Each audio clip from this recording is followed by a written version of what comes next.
I pretended to be a simpleton when I met the groom's family, and it turned out to be the strangest, most transformative decision of my life. It began as a dare, though no one would admit to daring me outright. My cousin Mina had married into an old, traditional family 3 years before, and she often complained about their cold politeness, their sharp eyes scanning her like she was an unpolished coin they'd accidentally accepted. "You'll see what I mean when you meet them," she had whispered on the phone, her voice dry as autumn leaves. The occasion was the engagement of my childhood friend, Leela, who had fallen in love with a man named Arjun.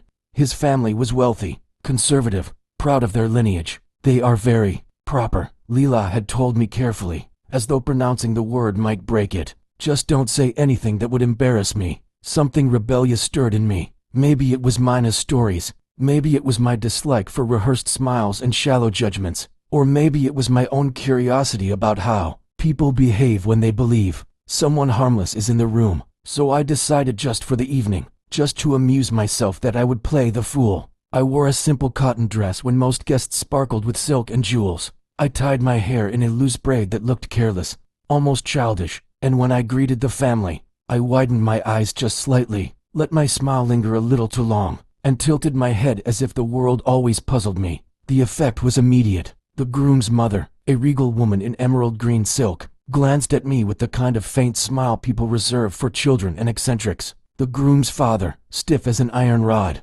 offered me a polite nod but turned away quickly, uninterested. Only Arjun's younger sister, a sharp-eyed girl of about 16, seemed intrigued. "You're different," she said, sipping her juice with deliberate slowness. I blinked at her and said, "Different is another word for interesting, isn't it?" She laughed, though I hadn't intended it as a joke. Throughout the evening, I exaggerated my act. When someone spoke of business, I asked questions that sounded naive. Why does money always have to make more money? Can't it just rest sometimes? When a guest complimented the chandelier, I whispered, "It looks like it might fall any minute. Do you think it would crash like rain or shatter like glass birds?" People chuckled awkwardly, then moved on, deciding I wasn't worth the trouble of engaging deeply. But that was what fascinated me. I had become invisible, and in that invisibility, I began to see. The family was not the united fortress they appeared to be. Behind the polished conversations, the perfectly timed laughter, there were tiny cracks. The mother corrected the father's stories with the gentlest of touches,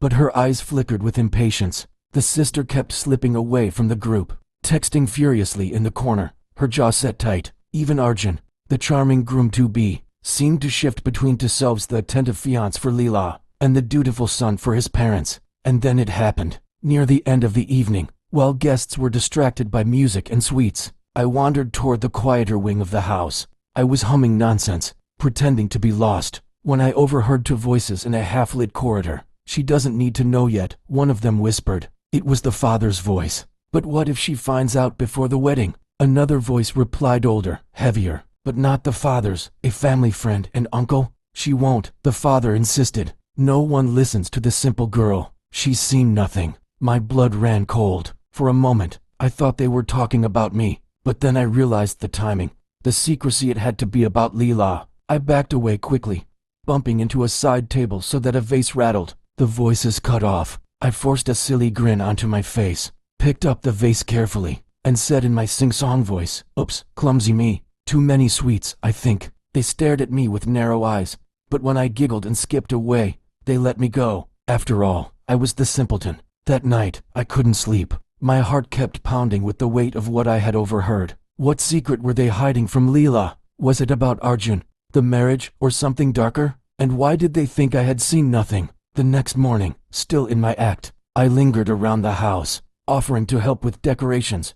People dismissed me politely, letting me drift in and out of rooms. I noticed small things others ignored: a locked drawer in the study, a hurriedly folded letter in the mother's handbag, a tense phone call cut short when I entered the room. And slowly, it dawned on me. Pretending to be foolish was giving me access to truths no one else could touch. They did not guard their words around me. They did not weigh their silences. I was not a guest anymore. I was a shadow, slipping past defenses. The danger, of course, was that once you start listening, you cannot stop. And once you know, you cannot pretend not to. What I discovered over the next few days was something that could break everything apart. But if I told you now, the story would end too soon.